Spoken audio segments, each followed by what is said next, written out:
presença, reunimos-nos aqui, contemplamos tua face e rendemos-nos a ti, pois um dia a tua morte trouxe vida a todos nós e nos deu completo acesso ao coração do Pai. E o véu que separava já não separa mais. A luz outrora apagada agora brilha e cada dia brilha mais. Só pra te adorar, fazer teu nome grande e te dar o louvor que é devido. Estamos nós aqui e o véu que separar, não separa mais. Separa mais. A luz outrora apagada agora brilha e cada dia brilha mais. Só pra te adorar, Senhor. Obrigado, Jesus.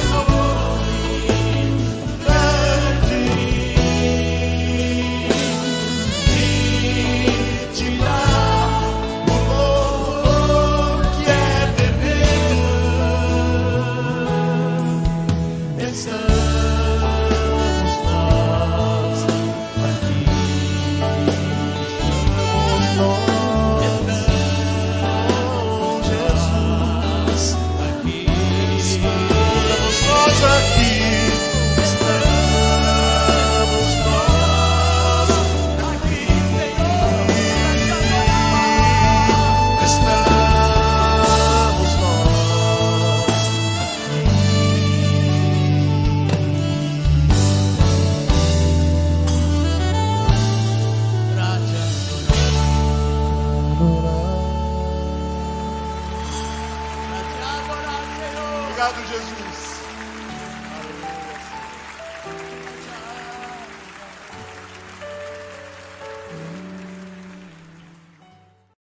Muito bom dia, meus amados irmãos. Muito bem-vindos a mais uma Escola Bíblica Dominical. Continuando a estudar a carta do apóstolo Paulo às igrejas da Galácia. Hoje nós vamos ter um estudo ainda no capítulo 3 da carta. E nós convidamos os irmãos a abrirem suas Bíblias aí no capítulo 3, então, de Gálatas, para que possamos acompanhar o estudo nesta carta tão bela às igrejas da Galácia, tá bem? Obrigado por o irmão estar acompanhando essas lições, são lições muito edificantes, que nos mostra a salvação pela graça sem as obras da lei. Eu quero que convido os irmãos a estarem orando durante todo este mês de maio em favor das nossas famílias. No mês de maio nós celebramos o mês da família, então é importantíssimo que nós estejamos aí ligados à meditação sobre a importância que a nossa família tem, sobre a importância que ela se revela para a nossa vida, porque sem a nossa família nós não seríamos nada, né? Nós temos um forte, um porto seguro que se chama família, e viver sem ela seria muito difícil para a nossa edificação, para a nossa sobrevivência. Então, como cristãos, nós temos que valorizar a família, colocando-a em primeiro lugar em nossas vidas. Tudo que nós fizermos, tudo que venhamos a fazer, precisa ser feito pensando sempre no bom no bem comum da nossa família, porque o que nós fazemos é para o benefício dela, né? Então estejam orando aí durante esse mês de maio em favor da nossa família. Também nós não vamos nos descuidar de orar pelos nossos irmãos aí que estão na linha de frente do combate ao coronavírus, continuar orando para que o Senhor esteja derramando a sua graça sobre o corpo de Cristo, sobre o Brasil, sobre o mundo, poupando o máximo que for possível de vítima dessa coronavírus e que os cientistas consigam descobrir com brevidade não somente uma vacina, mas também medicamentos que possam auxiliar no combate a essa doença tão terrível, né?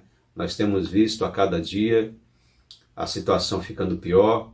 O Brasil começou a subir agora a curva que eles chamam de contágio. Então que o Senhor possa ter misericórdia da nossa nação. Nós temos um povo bastante sofrido, um povo que já sofre com a pobreza, que já sofre com a diferença social. Então nós precisamos pedir a Deus que tenha misericórdia para que esse povo tão sofrido não seja ainda mais vitimado dessa pandemia. Amém, irmãos? Vamos orar. Pai de amor, nós te agradecemos, Senhor Deus, pela rica oportunidade de estarmos debaixo do teu altar. Pai de amor, nós te suplicamos que tu possas derramar, Senhor, a tua graça sobre o nosso povo, Senhor Deus, sobre o mundo, sobre a tua igreja, abençoando, Senhor Deus, para que seja feito o número menor de vítimas possível dessa doença. Abençoa, Senhor Deus, os médicos, os cientistas, para que possam, com brevidade, descobrir uma vacina, Senhor Deus, e medicamentos que possam auxiliar no combate a essa doença tão terrível, Senhor. Abençoa, Pai amado, as nossas famílias, e esse mês de maio, que nós possamos estar com o coração e as nossas mentes voltadas para a celebração da família.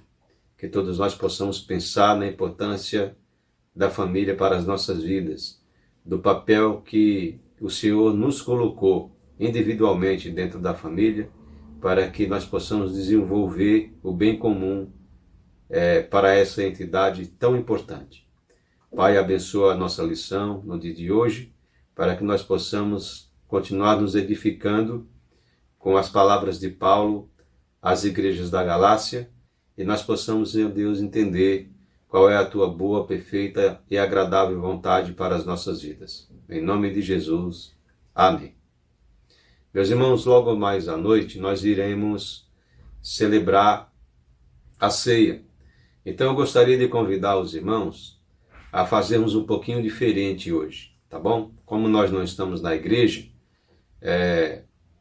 e nós estamos aí cercados pelos nossos familiares, num ambiente até mais descontraído, eu queria convidar os irmãos a celebrarem a ceia com a família, da família. Nós vamos celebrar a ceia como corpo de Cristo, como irmãos batizados que nós somos em Jesus Cristo, mas também nós vamos celebrar a ceia em família. Nós vamos celebrar a ceia das duas formas hoje. A forma como nós entendemos biblicamente, como corpo de Cristo, como unidos no Senhor, e também como família secular. Então nós vamos fazer um banquete hoje, né? Nós vamos convidar as nossas crianças também para participarem da ceia. Prepare aí o seu vinho, prepare o seu pão, para nós participarmos da ceia logo mais à noite. Amém? O irmão Eduardo tem a oportunidade para nos trazer um louvor, e logo em seguida, então, nós iniciaremos com o estudo desta semana. A quarta lição, Herdeiros da Promessa. Tá bem?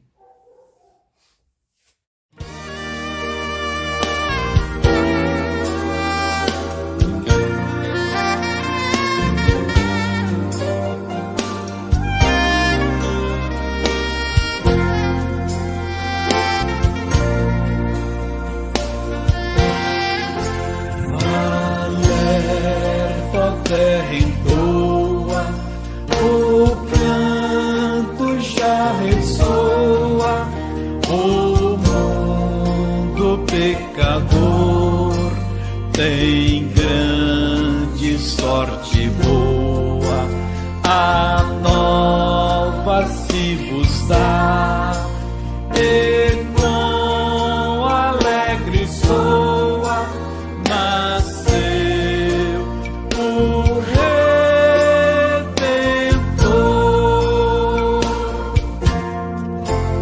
Nasceu o Redentor, nasceu o Redentor, o eterno Pai dos céus, seu Filho ao mundo veio.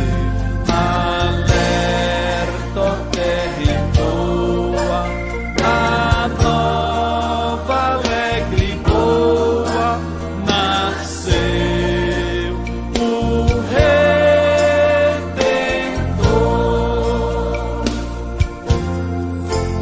A noite já passou, a aurora já raiou, o negro e denso véu de todos se rasgou, dos montes através o brado ressoou, nasceu o Redentor.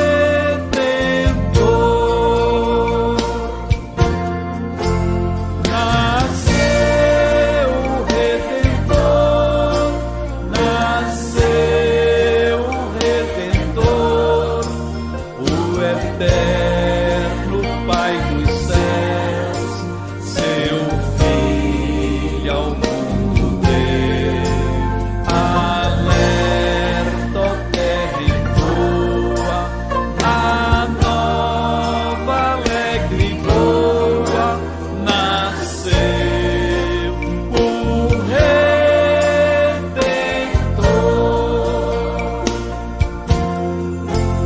Nasceu o Rei da Paz, num berço humilde jaz, nas asas desse amor, conforto a todos traz.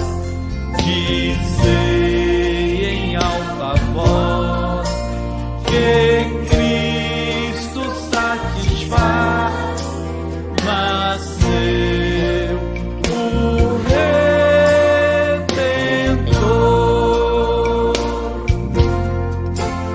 Nasceu o Redentor, nasceu o Redentor, o eterno Pai dos céus, seu Filho ao mundo veio. Alerta, ó terra entoa, a nova alegre e boa, nasceu o Redentor. Ó gozo divinal, amor celestial, quem pode te sondar ou ver um outro igual? Ó seu da morte réu, desfrutar ventura tal, nasceu o Redentor.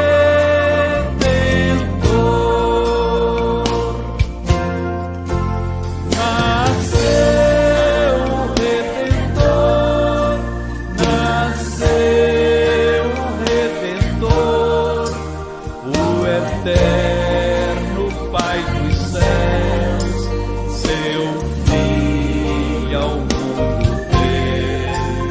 Alerta, ó terra entoa, a nova alegre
Ok, irmãos? Estamos de volta. Convido os irmãos a abrirem suas Bíblias no capítulo 3 da carta aos Gálatas. Nós vamos ler do versículo 15 ao versículo 29. Peço aos irmãos que estejam acompanhando aí na tela a leitura desta passagem, que nos diz assim: Irmãos, falo como homem, ainda que uma aliança seja meramente humana, uma vez ratificada, ninguém a revoga, ou lhes acrescenta alguma coisa. Ora, as promessas foram feitas a Abraão e ao seu descendente. Não diz e aos descendentes, como se falando de muitos, porém como de um só, e ao teu descendente, que é Cristo. E digo isto, uma aliança já anteriormente confirmada por Deus, a lei, que veio 430 anos depois, não a pode abrogar, de forma que venha a desfazer a promessa. Porque se a herança provém da lei, já não decorre da promessa, mas foi pela promessa que Deus a concedeu gratuitamente a Abraão. Qual, pois, a razão de ser da lei? Foi adicionada por causa das transgressões, até que viesse o descendente a quem se fez a promessa, e foi promulgada por meio de anjos, pela mão de um mediador. Ora, o mediador não é de um, mas Deus é um.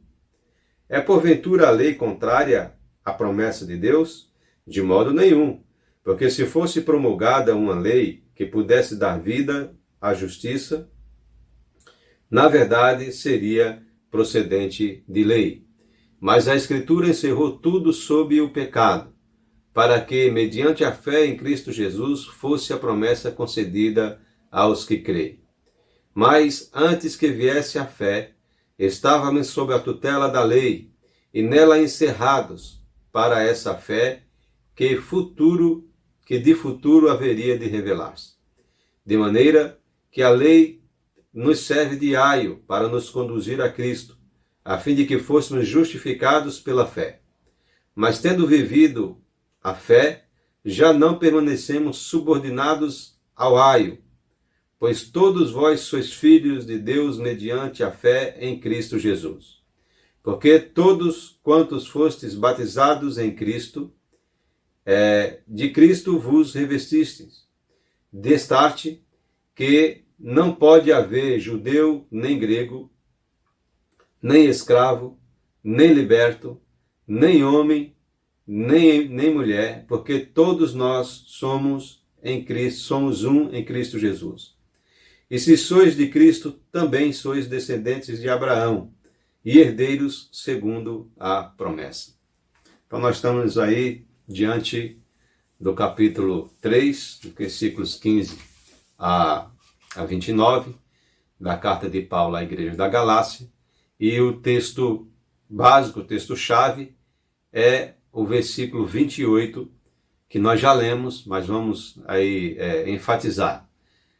Destarte, não pode haver judeu e nem grego, nem escravo, nem liberto, nem homem e nem mulher, porque todos vós sois um em Cristo Jesus.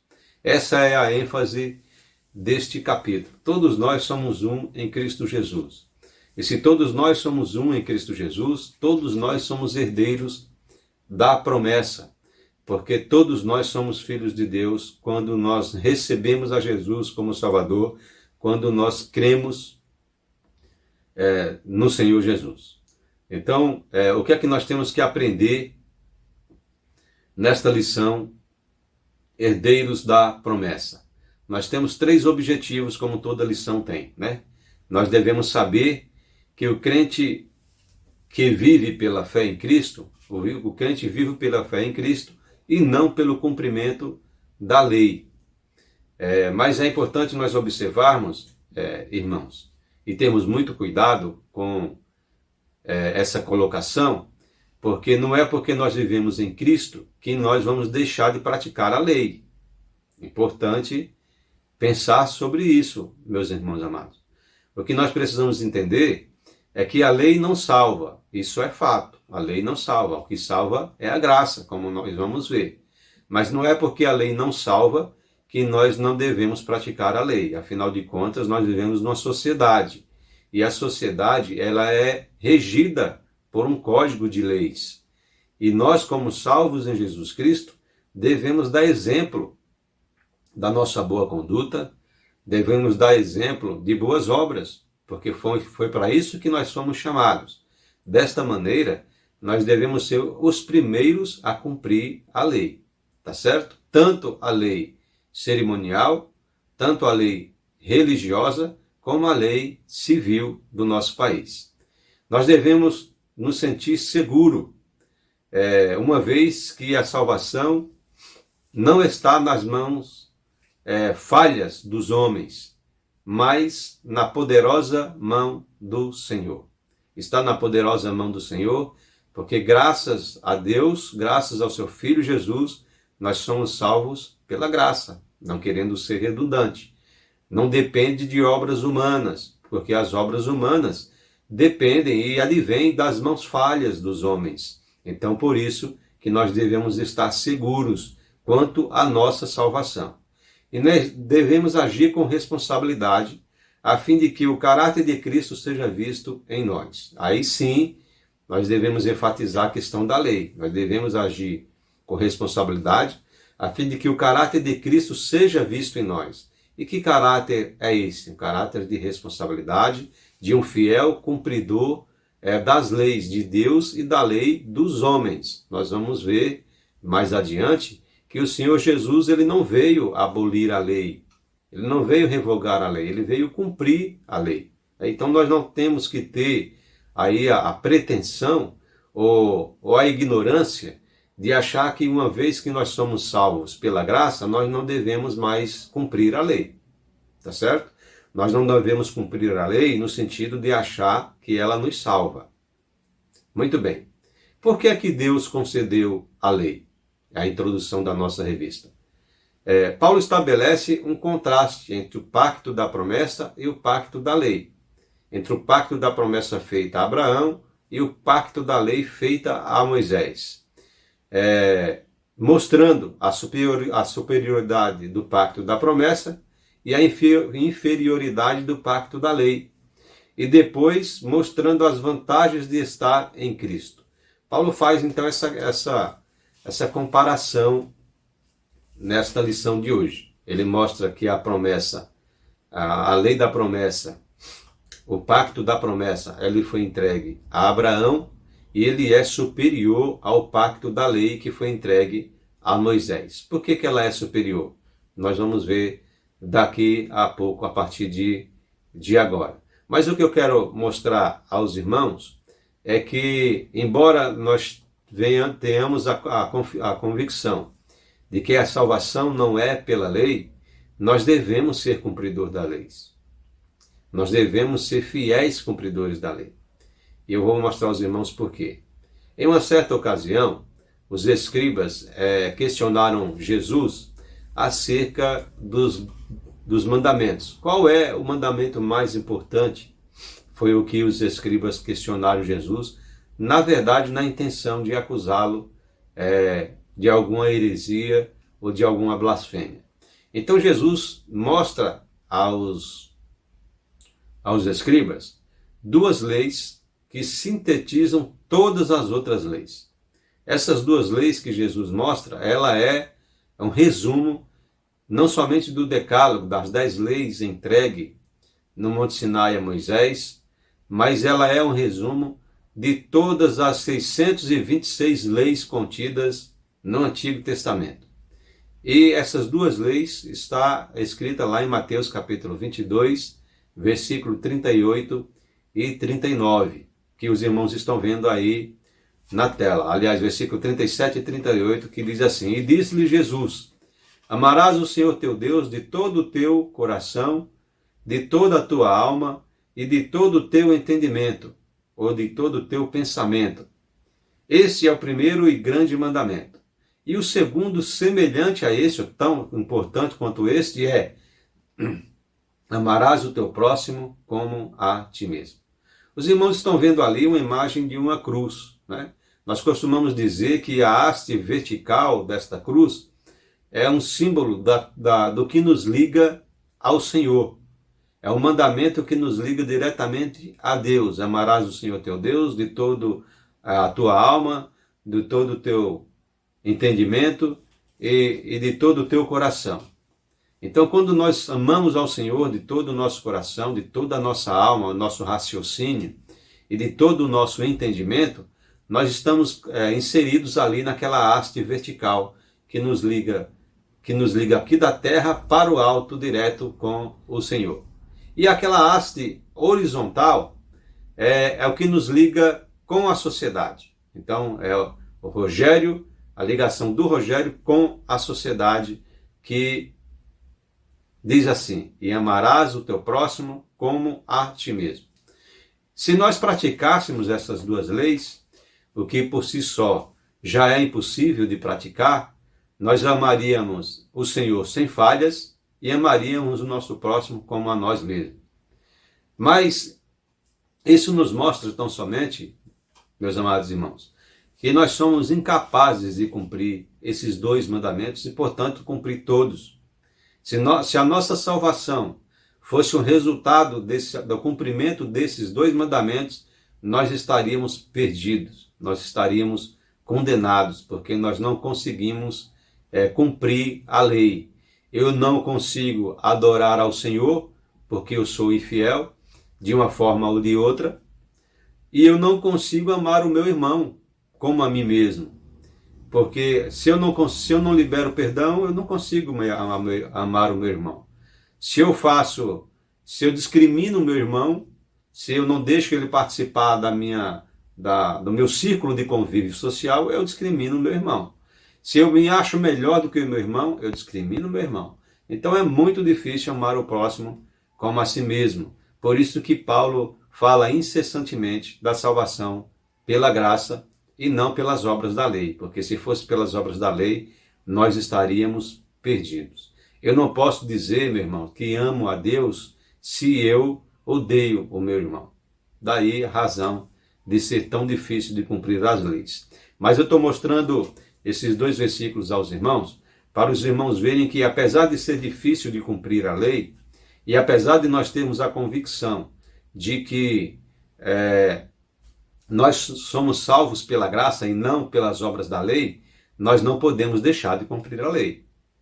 Jesus deixou, sintetizou todos os mandamentos nesses dois para nos mostrar que nós devemos cumprir a lei. Ora, então eu sou salvo pela graça, faço um questionamento aos meus irmãos. Eu sou salvo pela graça, então não preciso mais cumprir a lei. Então não tenho que honrar mais pai e mãe, eu não tenho mais que deixar de furtar, não tenho mais que deixar de roubar, não tenho mais que deixar de matar, eu posso cobiçar as coisas do meu próximo. Não, de maneira nenhuma. Eu preciso continuar vivendo em sociedade, manifestando o caráter de Cristo em minha vida. E o caráter de Cristo em minha vida é exatamente isso daí, praticando as obras da lei, embora elas não salvem. Amém? Vamos caminhar. O autor ele divide aí essa lição em 3 tópicos. O primeiro deles é a superioridade da promessa. Ele faz aí o contraste, mostrando que Paulo faz uma comparação entre a importância do pacto da promessa e o pacto da lei. E aí ele começa com a superioridade do pacto da promessa. O pacto da promessa, ele foi mais importante do que o pacto da lei por 4 razões diferentes. A primeira delas é pela sua confirmação. E aí no versículo 15, Paulo diz assim: irmãos, como um homem falo, se a aliança de um homem for confirmada, ninguém a anula nem a acrescenta. Paulo faz referência à aliança que era realizada entre os homens numa sociedade civil. Né? Uma aliança é um contrato. Quando nós fazemos um contrato, esse contrato não pode ser anulado sem a vontade das partes. Né? Se nós fazemos um contrato de compra e venda, esse contrato de compra e venda ele precisa perdurar para sempre. Ele não é anulado. ele só é cumprido, na verdade, quando eu pago o preço e recebo o produto. E se esse produto ele for aquilo que eu solicitei, ele estiver dentro daquilo que eu espero, então o pacto, o contrato está cumprido. Mas ele não foi anulado, ele foi cumprido. Então, quando Paulo fala da confirmação da aliança, ele fala que uma vez a aliança sendo realizada, a aliança ela faz lei, ela não pode ser anulada. E eu trago ali uma palavra, uma frase em latim que se pronuncia pacta sunt servanda. Essa pronúncia pacta sunt servanda significa o contrato faz lei entre as partes. Então, a partir do momento que você faz um contrato, ainda que esse contrato seja verbal, ele faz lei entre as partes. Mas, pastor, como é um contrato verbal? Vou dar um exemplo, por exemplo, do contrato de locação. O contrato de locação ele pode ser tanto escrito como verbal. A lei dá a mesma importância para o contrato verbal que é o contrato escrito. Então, dentro da celebração do contrato, existe uma cláusula chamada pacta sunt servanda, ou a lei, o contrato faz lei entre as partes. É isso que significa. E aí Paulo mostra essa confirmação dizendo o seguinte: se para os homens a lei, o contrato é lei entre as partes, imagina para o Senhor que fez o pacto com Abraão. Ou seja, se os homens que são falhos, os homens que não conseguem cumprir com a lei, eles fazem um pacto e esse pacto dura para sempre, imagina o Senhor Deus que é perfeito, que é soberano, faz com o pacto que ele fez lá com Abraão. Abraão não precisou fazer nada. Vamos voltar lá ao capítulo 15 de Gênesis. Deus deu um sono profundo a Abraão, ele dormiu, lá ali no capítulo 15. O Senhor passeou entre os animais imolados para confirmar o pacto feito entre ele e Abraão. Qual foi o pacto? O pacto da promessa de que todos seriam justificados pela fé. E esse pacto ele vai ser cumprido por Deus, porque Deus não é homem para que minta. Deus não é homem para que volte atrás das suas alianças, né? A aliança do Senhor é sempre eterna. Daí a confirmação, a primeira razão dessa superioridade da promessa, né? Ela é confirmada pelo Senhor, porque o Senhor é perfeito e não é homem para que volte atrás. A segunda razão da superioridade da promessa é a sua centralidade. E aí no versículo 16, Paulo diz assim: ora, as promessas foram feitas a Abraão e a sua descendência, que é Cristo. A promessa que o Senhor fez a Abraão foi Abraão e a sua descendência, diretamente falando do seu descendente, que é Cristo. Portanto, não é uma aliança pautada em qualquer pessoa. Ela é centralizada na pessoa de Jesus. E por ela ser centralizada na pessoa de Jesus, nós temos que ter absoluta confiança de que ela será cumprida. Por isso que o pacto da promessa, o pacto da graça, ele é confirmado na pessoa de Jesus, centralizado na pessoa de Jesus Cristo. Tá bem? A terceira razão para que a promessa seja superior à lei é a sua cronologia. Como assim a sua cronologia? A promessa foi dada a Abraão 430 anos antes de que a lei existisse. Deus, lá no capítulo 15, entrega a promessa da salvação pela graça a Abraão, e somente depois de 430 anos, Deus entrega a lei a Moisés. Então, de uma ordem cronológica, vem a aliança da promessa primeiro e depois o pacto da lei segundo. Vem a promessa com Abraão em primeiro lugar e 430 anos depois vem a lei. Por isso que ela é superior à lei. Ok? A quarta razão da superioridade da promessa é a sua completude. E Paulo fala lá no versículo 18. Porque se a herança provém da lei, já não provém da promessa. Mas Deus, pela promessa, a deu gratuitamente a Abraão. Por que a sua completude? Porque ela se completa na vontade de Deus. Ela se completa na manifestação de Deus através do seu Filho Jesus Cristo. Ela não precisa de uma atitude humana. Se ela precisasse das obras dos homens, ela jamais se completaria, porque os homens não têm capacidade natural para cumprir a lei. Então ela não se completaria. Mas ela se completa porque ela advém da vontade do Senhor Deus. E é Deus que vai cumprir independentemente da ação do homem. Daí a sua completude. Ela é uma bênção, ela é uma aliança que ela é incondicional. Ela é realizada apenas e tão somente pela ação do Senhor, pela completude da obra divina. Ok? Aí então passamos para o segundo tópico, mas aí o autor traz na sua contextualização a palavra Gálatas para hoje.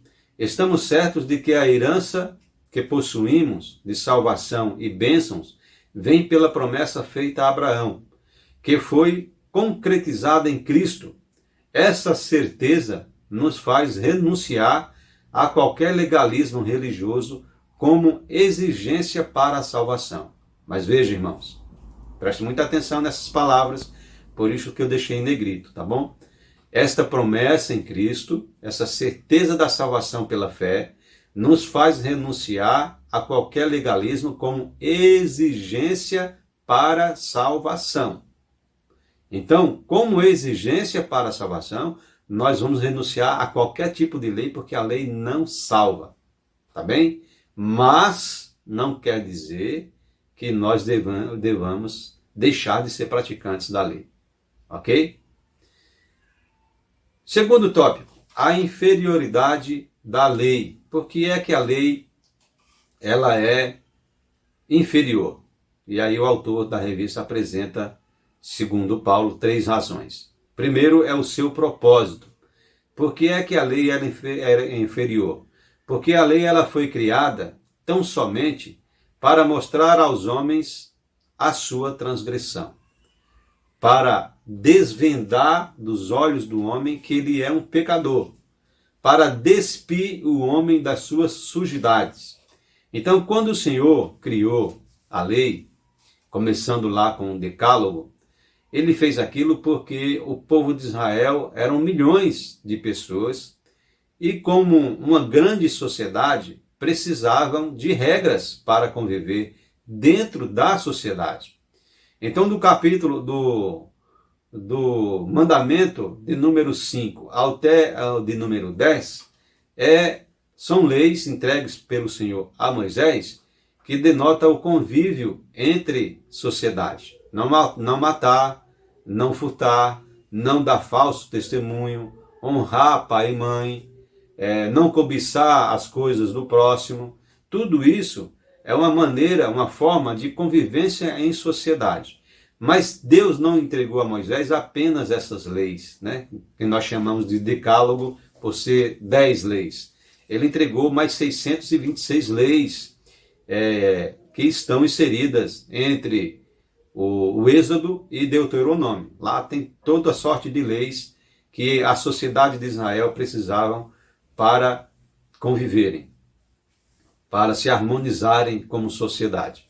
Mas essas leis, o objetivo delas foi somente mostrar ao homem que ele era pecador.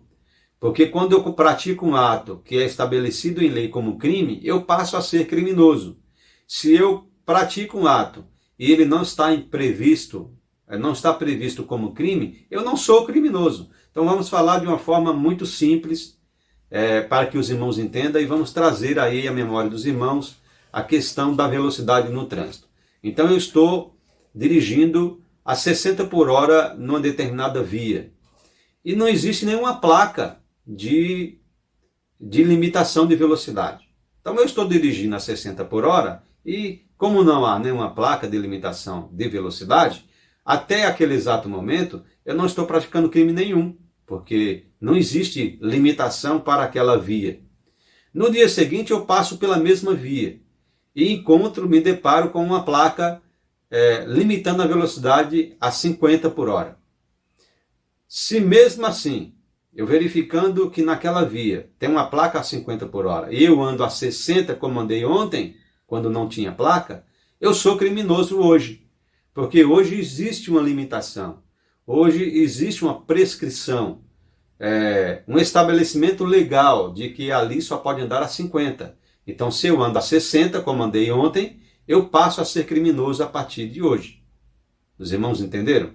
Por isso que a lei ela vem para demonstrar o pecado. Ela vem para mostrar ao homem as suas transgressões. Ok? Foi por isso que a lei foi entregue e é por isso que ela é inferior à graça. Segunda razão, porque a lei foi entregue na mão de um mediador, que também era homem. E Paulo coloca aí o versículo 19 e 20. A promessa tinha sido feita e foi posta pelos anjos na mão de um mediador. Ora, o mediador não é de um, mas Deus é um. O que é que significa isso? Que às vezes parece difícil de entender.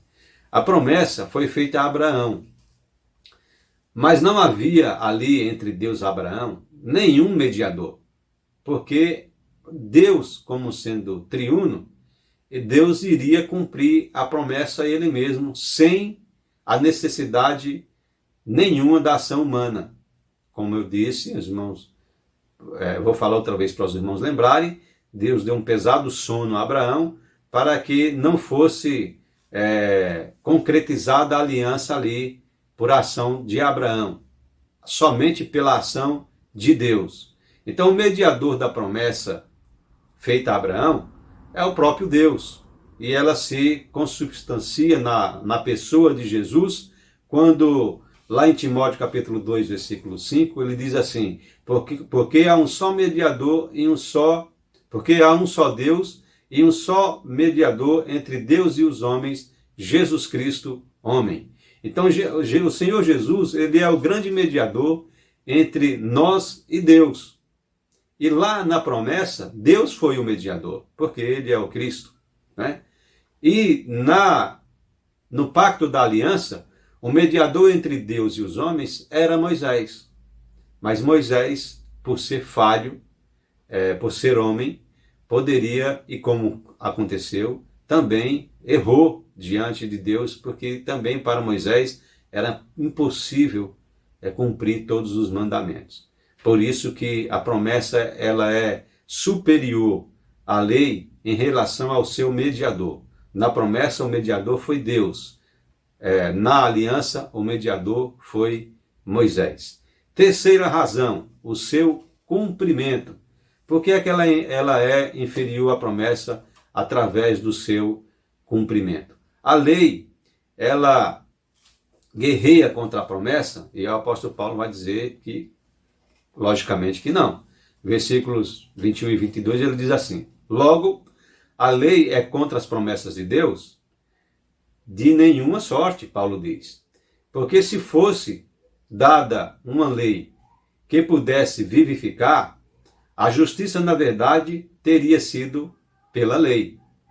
Mas a Escritura encerrou tudo debaixo do pecado, para que a promessa pela fé em Cristo Jesus fosse dada aos crentes. Isso quer dizer o seguinte, a lei não traz em nenhum artigo e nenhuma das suas prescrições força suficiente para justificar o homem. Segundo Paulo, pelas obras da lei, nenhuma carne será justificada. Então não há como um homem ser justificado pelas obras da lei. A lei não vivifica, porque o papel da lei é apenas mostrar a transgressão, né? mas ela se cumpre através da fé, porque a lei ela serve para nos levar à fé. A lei ela serve para nos mostrar que nós somos fracos, que nós somos desobedientes, e como desobedientes nós precisamos viver pela fé, porque somente através da fé nós seremos justificados. Então a lei ela não é inútil e ela não é contrária à fé. Na verdade, ela serve para nos levar à fé. Daqui a pouco nós vamos ver isso daí, tá bem? Gálatas para hoje. Compreendemos que a lei cumpriu o seu papel para com os judeus e para conosco. Qual foi o seu papel? De nos conduzir à fé. Quando fez com que nos fosse revelado todo o horror e toda a maldade do pecado. Mas essa lei, que teve início no Sinai, por intermédio de Moisés, foi extinta no Calvário por meio de Cristo. Aqui eu chamo a atenção dos irmãos para essa palavra que o autor da revista dá aí. Ela foi extinta no Calvário. A lei ela não foi extinta no Calvário, irmãos. O Senhor Jesus ele veio para cumprir a lei. O que foi extinto no Calvário é a ideia de que a lei salva. A ideia de que a lei salva, ela foi extinta realmente no Calvário, porque nós somos salvos pela graça. Mas a lei, ela não foi extinta no Calvário, ela não foi abolida no Calvário. Então nós temos que ter cuidado quando a gente vê afirmações como essa que tem na revista.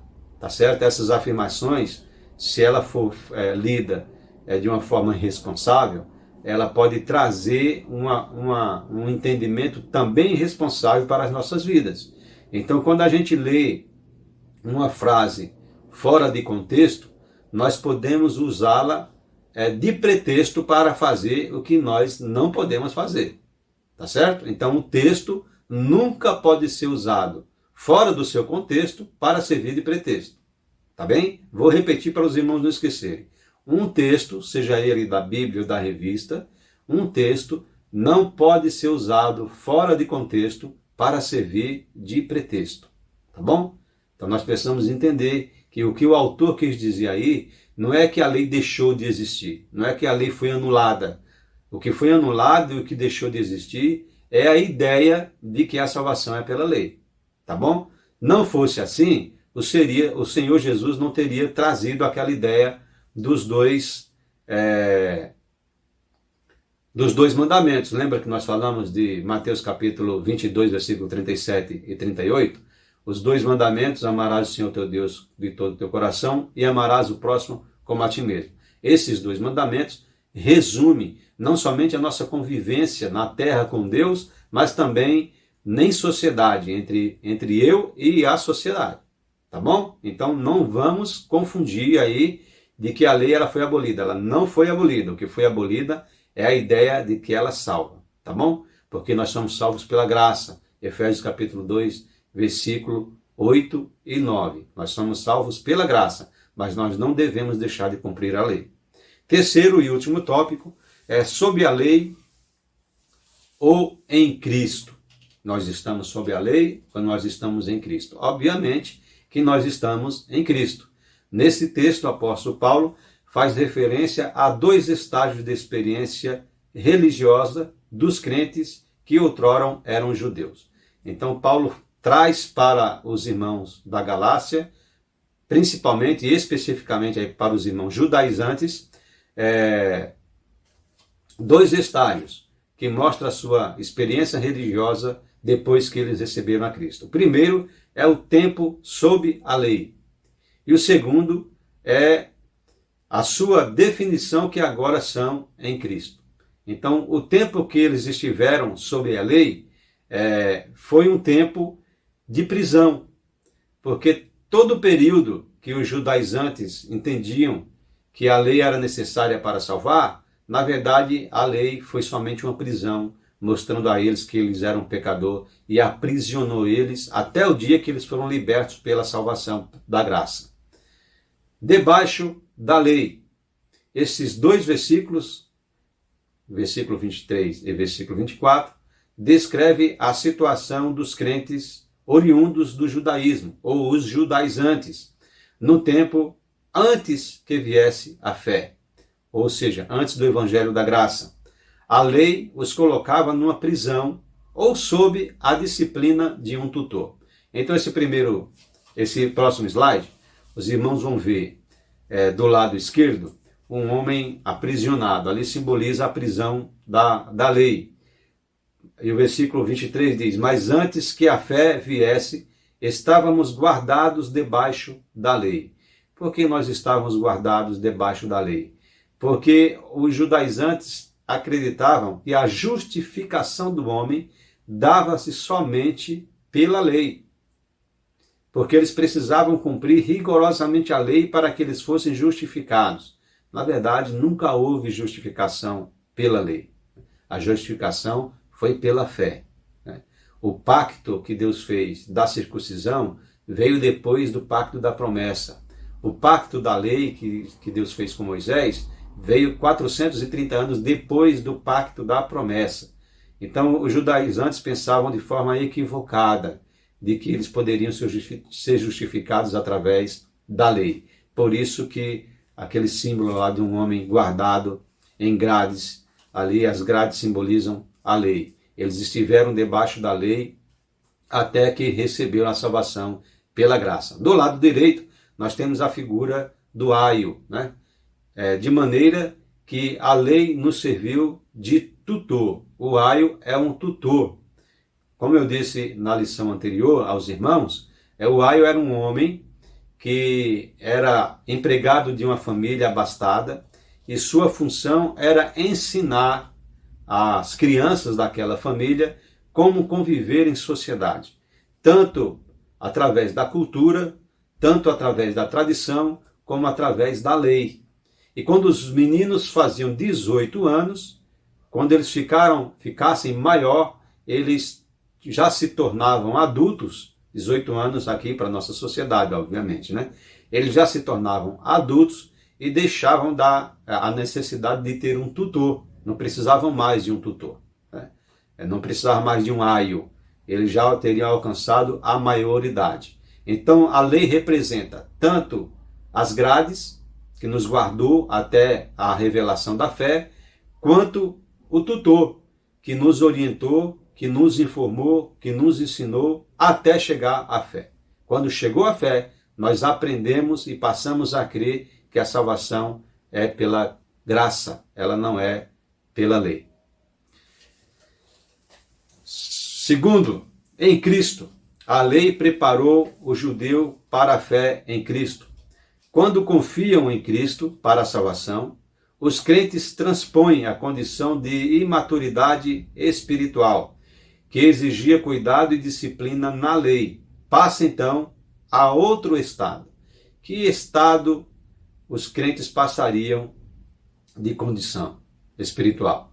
Não seriam mais pessoas imaturas, mas pessoas com maturidade espiritual. Seriam adultos, deixariam de ser crianças por causa da lei e passariam a ser homens por causa da fé, como os irmãos verão agora, né? Essa maturidade em Cristo ensinaria que nós somos filhos de Deus, todos nós somos filhos de Deus, não é somente os que cumprem a lei, todos nós estamos unidos uns aos outros, então não existe mais diferença entre nós, não existe judeu, não existe grego, não existe escravo, não existe mais liberto, não existe homem, nem existe mais mulher, quebrando todas as tradições do judaísmo, né? E também da sociedade em que eles viviam na época de Paulo, onde o escravo e o liberto eram também tratados de forma diferenciadas dentro da sociedade. E C, porque nós somos herdeiros da promessa. Vamos à letra A. Todos nós somos filhos de Deus, mas a todos quantos o receberam, deu-lhes o poder de terem sido feitos filhos de Deus aos que creem no seu nome. Então, o poder de se tornar filho de Deus passou a ser pela fé e não pelo cumprimento da lei. E não somente aos judeus, mas a todos que receberam a Jesus Cristo. todos estamos unidos uns aos outros. Essa ideia de unidade que nós temos no cristianismo, ela é muito bem esclarecida no capítulo 1 de Coríntios, na primeira carta de Paulo aos Coríntios, no capítulo 12, versículos 12 em diante, que diz assim: porque assim como o corpo é um e tem muitos membros, e todos os membros deste um corpo, sendo unidos num só, sendo muitos, são um só corpo em Cristo. Também todos nós fomos batizados em um Espírito, formando um corpo, quer judeus, quer gregos, quer servos, quer livres, e todos temos recebidos de um só Espírito. Então esses versículos de 1 Coríntios, do capítulo 12, mostra o que é a igreja de Cristo. Por isso que nós somos um corpo. Lá na igreja de Cristo não existe grego, não existe judeu, não existe escravo, não existe livre, não existe mulher, não existe homem. Nós fazemos parte de um só corpo. Não há qualquer tipo de segregação, ou não deveria existir qualquer tipo de segregação na igreja de Jesus Cristo. Por último, nós somos herdeiros da promessa. Todos nós, como filhos de Deus, todos nós, como corpo de Cristo, fazemos parte de uma só promessa. E se sois de Cristo, então sois descendentes de Abraão e herdeiros conforme a promessa. Todos nós, de igual modo, fazemos parte da promessa de Jesus Cristo, da promessa de Deus, que é a salvação pela fé. E em ti serão benditas todas as famílias da terra. Foi o que o Senhor disse a Abraão no capítulo 12 de Gênesis. Gálatas para hoje. Consideremos a nossa posição em Cristo. Todos somos identificados filhos com Ele, assumindo o compromisso de uma vida responsável, assemelhando-nos a Ele por meio de obras que manifestem o seu caráter. Então, essas obras que manifestem o caráter, para que nós possamos nos assemelhar a Cristo, é justamente o cumprimento de todas as boas obras, incluindo aí as leis. Então, quando o crente em Jesus Cristo, ele passa a ser fiel cumpridor das leis, ele está utilizando-se do caráter de Cristo. Como um bom judeu, sempre cumpridor da lei, sem pecado, Jesus nos dá o exemplo de que ele veio para cumprir e não abolir as leis e os 2 mandamentos que ele nos entrega. Se cumpridos de acordo com as nossas condições, nós estaremos aí mostrando o caráter de Cristo. E a revista conclui a lição com esta palavra: valorizemos a comunidade dos santos, na qual não deve existir preconceito racial, social ou de sexo, homem e mulher.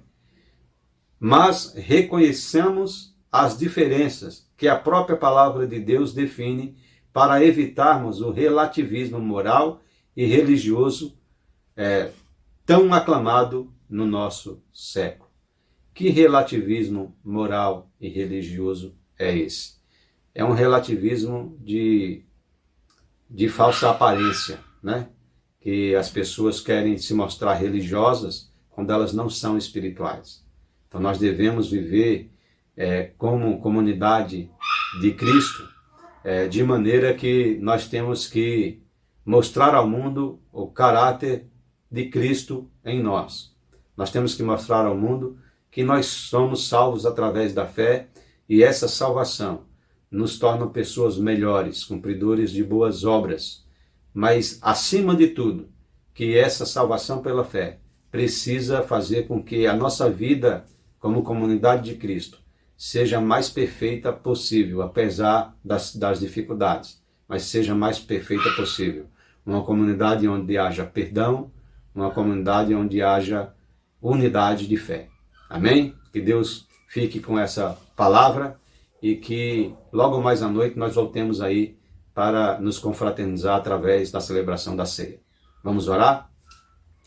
Pai de amor, nós te agradecemos, Senhor Deus, pela oportunidade que Tu nos concede de estarmos em Tua presença, Pai. Te agradecemos pela Tua palavra entregue, Senhor Deus. Te suplicamos que o Teu Santo Espírito possa arraigá-la em nossos corações, que nós possamos ser, Senhor Deus, praticantes e não somente ouvintes. Dá-nos um domingo de paz, Senhor Deus, tranquilo, e nos traz logo mais à noite para a celebração da ceia do Senhor.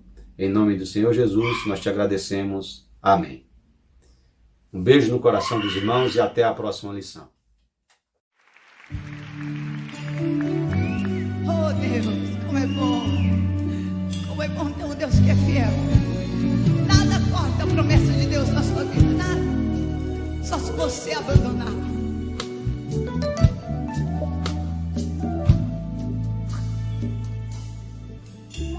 Parece mesmo que esse dia nunca vai chegar. Parece mesmo que suas promessas eu não vou viver. Possuir a terra onde a honra, a lei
só